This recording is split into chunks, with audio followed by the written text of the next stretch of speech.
자동차로 수도권을 오갈 때 천안 논산 간 고속도로를 이용하시는 분들이 많은데요. 통행료가 지나치게 높게 책정돼 민간 회사가 풍리를 취하고 있다는 주장이 제기됐습니다. 독감 무료 예방접종이 오늘 시작됐습니다. 보건소는 지역별로 접종일이 제각각인데 첫날인 오늘 이 사실을 모르고 보건소를 찾은 노인들이 큰 불편을 겪었습니다. 전라북도가 누리과정 운영비 지원을 검토하면서 어린이집의 임시 휴원 사태를 모면했지만 여전히 불씨는 남아있습니다. 요즘 PC방에서 인기를 끌고 있는 한 게임이 폭력성 때문에 15세 이상만 할 수 있는데 주민번호를 도용해 초등학생들까지 가세하면서 소송이 잇따르고 단속을 위한 공권력 낭비 논란까지 일고 있습니다. 여러분 안녕하십니까? JTV 8시 뉴스입니다. 자동차로 수도권을 오갈 때 천안 논산고속도로 이용하시는 분들 많이 계시죠? 민자로 지어진 이 도로가 요금이 지나치게 높게 책정돼 폭리를 취하고 있다는 주장이 제기됐습니다. 이승환 기자의 보도입니다. 지난 2002년 개통된 천안 논산 간 고속도로. 외환위기 직후 정부의 살림살이가 쪼들리면서 12개 건설사 등의 민간 자본으로 지었습니다. 문제는 턱없이 비싼 통행료. 이 고속도로는 승용차의 경우 81km 구간을 지나면 9,400원의 통행료를 받고 있습니다. 일반 고속도로가 4,500원가량이니까 2배가 넘는 셈입니다. 운전자들에게는 적지 않은 부담입니다. 논산 IC까지 9,800원이 나오거든요. 같은 3종으로 했을 때게. 그러니까 키로수 대비했을 때는 굉장히 비싼 거죠. 국회 정동영 의원실에 따르면 개통 이후 2015년까지 천안 논산 고속도로의 통행료 수입만 1조 3천억 규모. 여기에 통행량이 일정 수준 이하일 때 정부에서 받는 최소 수입 보장금 5,200억과 기타 수입까지 더하면 2조 99억 원에 이릅니다. 시민은 지갑에서 비싼 통행료를 물고 국가는 세금으로 또 수입 보장 보조금을 주고 이렇게 해서 1년에 2천억씩이나 나가는데요. 이렇게 벌어들인 수입 가운데 3천억가량이 경영권을 장악한 맥쿼리사 등에게 넘어갔고 전체 차입금 이자만 1조 원에 육박한다는 설명입니다. 정 의원은 2032년까지 운영권을 가진 이 회사가 운영기간을 연장하려는 움직임을 보이고 있다며 정부와 국민의 부담을 줄이려면 도로공사가 인수하는 게 정답이라고 지적했습니다. JTB 뉴스 이승환입니다. 독감 무료 예방접종이 오늘 시작됐습니다. 보건소의 접종일은 지역별로 달라서 첫날인 오늘은 일반 의료기관만 가능했습니다. 이런 사실을 모르고 보건소를 찾은 노인들이 큰 불편을 겪었습니다. 김철 기자가 보도합니다. 이른 아침부터 전주시 보건소에 75세 이상 노인들이 몰렸습니다. 독감 무료 예방접종을 받기 위해서입니다. 하지만 전주시 보건소가 접종을 거부하자 노인들이 강하게 항의합니다. 이게 요즘 나이 75세 이상 먹은 양반들이 들고 희롱하는 거야, 뭐라는 거야. 왜 희롱하겠어요? 아유, 보건소장 내려오시라 그래요. 왜 이런 일이 벌어졌을까? 올해 독감 무료 예방접종은 만 75살 이상의 경우 오늘부터 가능하고 만 65살부터 74살은 오는 10일부터 이루어집니다. 문제는 이 지침이 사전에 지정된 일반 의료기관에만 적용된다는 겁니다. 보건소는 지역별로 접종일이 제각각이라 노인들에게 혼선을 주고 있습니다. 만 75세가 넘더라도 전주시 보건소는 오는 10일부터, 익산시 보건소는 오는 12일부터 접종을 시작하는 등 천차만별입니다. 그래, 그런 홍보를 안 했다고 보건소에서 안 놔준 데는 홍보를 안 했다고 그러길래 다 왔지 이분들이. 매년 하다가 왜 안 하는 이유가 뭐예요? 그거 좀 물어봅시다. 전주시는 이번 주에 노인 복지시설을 먼저 접종하다 보니 보건소의 75세 이상 접종이 다음 주로 미뤄졌다고 해명했습니다. 10월 4일부터는 일반 병원에서 접종을 하도록 돼 있고 보건소에서는 첫 주에는 노인 보호시설을 접종하고 그 다음 주 10일부터 65세 이상 전체에 대해서 또 수급자, 명의와에 대해서 전체 접종을 시작하라죠. 전라북도는 보건소의 독감 접종 혼선이 커지자 시군에 보건소의 접종 일자 홍보를 강화하라고 통보했습니다. 지역별로 제각각인 보건소 무료 접종일이 제대로 홍보가 안 돼 접종 첫날 보건소를 찾은 75세 이상 노인들이 큰 불편을 겪었습니다. JTB 뉴스 김철우입니다.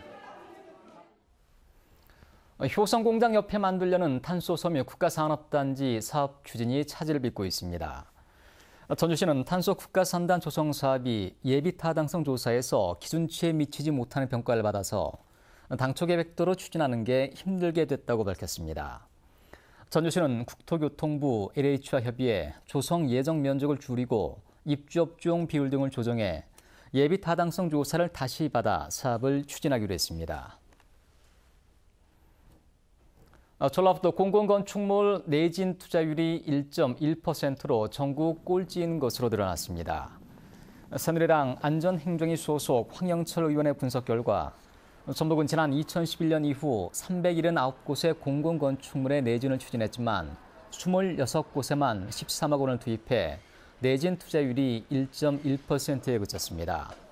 반면 제주는 26.8%로 가장 높았고 서울 15.6%, 충북 13.6%를 보였습니다.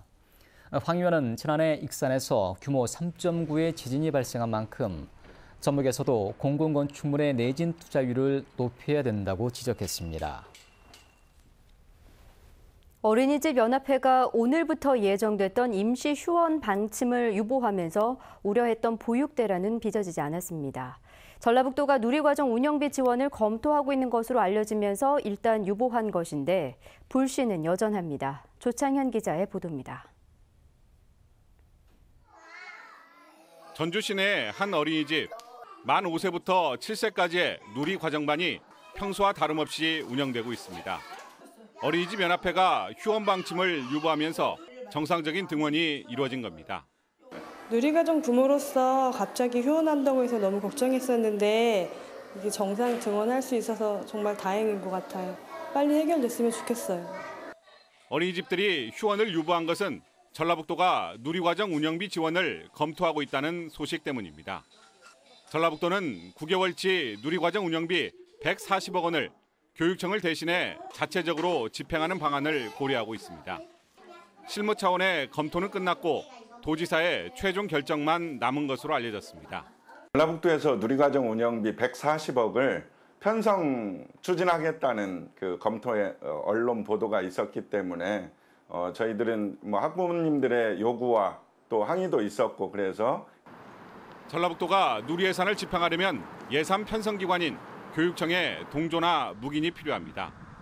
전북교육청은 무상 보육은 국가 책임이라는 원론적인 입장을 되풀이하면서도 어린이집이 겪는 어려움을 덜 수 있다면 다행스러운 일이라며 한 발 빼는 모습을 보이고 있습니다. 정부나 교육청이 정상적으로 예산 지원에 나설 가능성이 없는 만큼 지역 정치권도 적극적인 개입 의사를 밝혔습니다. 다른 시도와처럼 도청에서라도 이렇게 좀 편성해서 할 수 있도록 조금 의회에서 적극 노력하겠습니다. 이제 결국은 법적인 것이 아니라 정치적인 것입니다, 솔직히. 누리예산 운영비를 단 한 푼도 편성하지 않은 곳은 전북교육청이 유일하며 전라북도는 지난 4월에도 3개월치 운영비 47억 원을 지원한 바 있습니다. JTB 뉴스 조창현입니다. 40채가 넘는 주택을 소유하고도 피부양자로 등록해 건강보험료를 내지 않은 전북 도민이 7명으로 집계됐습니다. 국민의당 김광수 의원이 건강보험공단의 자료를 분석한 결과 전북의 7명은 주택을 40채 이상 소유하고도 지분율 쪼개기 등으로 과표 기준을 9억 원 이하로 낮춘 뒤 피부양자로 등재하는 수법으로 보험료를 면제받은 의혹이 크다고 밝혔습니다. 김광수 의원은 건강보험료 부과체계를 개편해 많은 집을 갖고도 보험료를 내지 않는 사례를 없애야 한다고 주장했습니다. 3년째 동결된 학교 급식 단가가 내년에 200원씩 인상됩니다. 전북교육청은 물가 상승으로 급식 재료비 인상이 불가피하다는 지적에 따라 내년부터 급식 단가를 200원씩 올리는 안을 전라북도 등 지자체와 합의해 시행한다고 밝혔습니다. 이에 따라 유치원은 2,200원, 초등학교는 2,400원, 중고등학교는 3,100원으로 급식 단가가 올라갑니다. 농촌진흥청에 대한 국정감사가 오늘 전주에서 열렸습니다. 농촌진흥청이 유전자 변형 작물 GMO를 제대로 관리하지 못하고 있고 연구 성과 또한 미흡하다는 질타가 이어졌습니다. 송창용 기자가 보도합니다. 농촌진흥청에 대한 국회 농림축산식품해양위원회의 국정감사. 최근 논란이 되고 있는 유전자 변형작물 GMO 관리와 개발이 도마 위에 올랐습니다. 의원들은 GMO를 노지에서 재배할 경우 GMO가 유출되고 생태계가 오염될 수 있다고 주장했습니다. 화분 비산 방지를 위한 주변 포장과의 관리 필요, 이게 5년 내내 지적당합니다. 위태위태하게 GMO 연구가 이루어지고 있음에도 불구하고 관리감독 부처인 청인 농진청은 사실상 거의 손 놓고 있는 게 아닌가 하는 그런. 게 조금 미흡한 것 같습니다. 제가 판단할 때 하여튼 좋습니다. 보완을 해서 종합국감때 보고 드리겠습니다. 골드시드 프로젝트와 로열티 지급 줄이기 등 여러 연구개발 사업의 성과가 투자 규모에 비해 미흡하다는 비판도 나왔습니다. 또 우리 미국 같은 경우에는 10%가 나옵니다. 이게 0.5, 무려 20배 가까이 생산성에서 차이가 나고. 농업 관련 기관의 낙하산 인사와 임직원의 도덕적 해이, 규정 위반 외부 강의, 연구비 부적정 사용 등에 대한 지적도 이어졌습니다. 외부 강의를 갖다가 규정을 위반해서 미신고하고 3회에서 4회 하면 그냥 주의 주고 맙니다. 다음부터 하지 말아라. 호남미가 경기미보다 품질이 높지만 오히려 낮은 가격에 유통되고 있다며 유통 구조와 소비자 인지도 제고가 필요하다는 지적도 제기됐습니다. 품평에서는 1등입니다. 그런데 실제 이 농민들에게 피해는 이 호남이 다 입고 있어요. 새누리당이 국정감사에 복귀한 뒤 처음 열린 농촌진흥청 국감 현장에서는 여당과 야당 의원들이 지난주 국정감사 파행을 두고 설전을 벌이면서 잠시 소란이 빚어지기도 했습니다. JTB 뉴스 송창용입니다. 지난 2007년 소나무 제선충병이 발병한 뒤 방제가 완료된 익산에서 다시 소나무 제선충병이 발병했습니다. 전라북도는 익산시 함여름에 있는 소나무 3그루가 소나무 제선충병에 감염된 것으로 최종 확인됐다고 밝혔습니다. 이에 따라 소나무 제선충병 발병 지역은 임실, 순창, 군산, 김제에 이어 익산까지 모두 5곳으로 늘었습니다. 전라북도는 제선충병 발생 지역을 소나무류 반출 금지 구역으로 정하고 전문 역학조사반을 편성해 발생 경로와 추가 감염목 조사에 들어갔습니다. 국민의당 쌀값 대폭락 특별대책위원회 소속 국회의원들이 오늘 농촌진흥청에서 기자회견을 갖고 정부의 쌀값 안정대책을 촉구했습니다. 이들은 올해 산지 쌀값이 지난해보다 20% 이상 급락하면서 농민들이 생계에 어려움을 겪고 있다며 공공비축미 매입과 해외 공여 물량 확대, 밥쌀용 쌀 수입 중단, 녹은 쌀 해외 무상 원조 등 10가지 대책을 정부에 요구했습니다. 요즘 PC방에서 오버워치라는 게임이 큰 인기를 끌고 있습니다. 이 게임은 폭력성 때문에 15세 이상만 할 수 있어 주민번호를 도용해 초등학생들까지 가세하고 있는데요. 이러다 보니 소송전이 이어지고 단속을 위한 공권력 낭비 논란이 일고 있습니다. 정원희 기자입니다. 140석 규모의 이 PC방에서는 지난 8월 한 초등학생이 오버워치를 하다가 경찰에 적발됐습니다. 1차 경고 없이 영업정지 1개월을 받을 상황이 되자 PC방 측은 소송을 준비하고 있습니다. 그래서 애들이 하는 거를 일일이 뒤에서 보면서 어떤 게임을 하는지, 얘네들이 접속을 어떻게 했는지 그런 것까지 확인할 수는 없거든요. 오버워치는 폭력성 때문에 15세 이상만 할 수 있지만 나이를 가리지 않고 큰 인기를 끌면서 PC방에서 점유율 1위를 차지하고 있습니다. 초등학생들까지 주민번호를 도용해 가세하다 보니 SNS를 통해 초등학생 신고하기가 유행처럼 번졌습니다. 이 때문에 유례 없이 PC방에 경찰 출동이 잇따르자 공권력 낭비 논란에 휩싸였습니다. PC방 업주들은 단속 초기 2가지 법이 적용되는 혼선을 겪었습니다. 게임산업진흥에 관한 법률과 시행령에 따라 1차 경고로 끝나거나 곧바로 영업정지를 받기도 하면서 억울함을 호소하는 경우가 적지 않았습니다.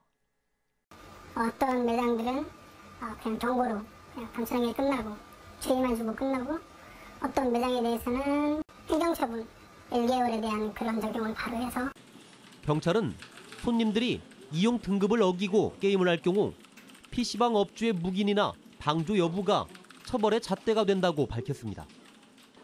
하지만 소송전과 함께 공권력 낭비 논란은 당분간 계속될 것으로 보입니다. JTB 뉴스 정원익입니다. 이른바 김영란법 위반과 관련해 경찰이 명확한 증거가 있는 경우에만 수사하겠다고 밝혔습니다. 김재원 전북경찰청장은 무분별한 신고와 피신고자의 권익 침해를 막기 위해 신고자가 실명으로 명확한 증거를 서면으로 제출한 경우에 한해서 관련 수사를 진행하겠다고 밝혔습니다. 김 청장은 또 익산 약촌오거리 택시기사 살인 사건의 재수사에 대해서도 아직 재심 재판이 진행 중이고 재판 결과에 영향을 미칠 수 있는 만큼 재판 결과를 지켜본 뒤 대응해 나가겠다고 밝혔습니다. 임산부를 위한 주차구역이 크게 부족한 것으로 나타났습니다. 한국여성소비자연합 전주 전북지회가 공공시설과 다중이용시설의 임산부 전용 주차구역을 조사한 결과 193곳 가운데 13곳만 신설돼 설치율이 7%에 그쳤습니다. 반면 장애인 전용 주차구역은 99%의 높은 설치율을 보였습니다. 여성소비자연합은 전라북도가 임산부 전용 주차구역 설치 조례를 만들고도 강제 규정이 아니어서 말뿐인 조례에 그치고 있다고 밝혔습니다. 동학농민군 지도자인 김계남 장군의 처형지가 전주 다가공원 내 활터라는 주장이 제기됐습니다. 동학농민혁명기념재단 이병규 연구조사부장은 가보군정실기를 분석한 결과 김계남 장군이 전주 서교장에서 참형을 당했고 서교장은 당시 전주성 서쪽의 활터인 다가정을 의미하는 것으로 추정된다고 밝혔습니다. 가보군정실기는 동학농민군을 진압하기 위해 당시 조선정부가 설치한 양호도순 무역의 문서를 10권으로 정리한 책자로 일제강점기 일본으로 반출됐다가 지난 2011년 국내로 반환됐습니다. 임실 사선녀 선발대회 입상자들이 오늘 전주방송을 방문하고 임실 홍보사절로서의 활동을 시작했습니다. 이들은 1년 동안 임실의 농특산품인 치즈와 고추, 산머루 등을 전국에 홍보하고 전북에서 열리는 중요 행사에 자원봉사자로 참여합니다. 전북경찰청은 지난달 갑질 횡포 사범에 대한 특별 단속에서 모두 157명을 붙잡아 이 가운데 1명을 구속했다고 밝혔습니다. 이번 단속에서는 리베이트 수수가 112명으로 가장 많았고 사내 근로자 임금 착취 15명, 소비자 불법 행위 10명 순으로 나타났습니다. 경찰은 오는 12월 9일까지 우월적 지위를 이용한 갑질 횡포 사범을 특별 단속할 계획입니다. 전주 완산경찰서는 5만 원권 위조 지폐를 만들어 사용한 혐의로 전주에 사는 22살 박모 씨를 구속했습니다. 박 씨는 지난달 30일 컬러 복사기로 5만 원권 위조 지폐 51장을 만든 뒤 22차례에 걸쳐 모텔과 마트 등에서 사용한 혐의입니다.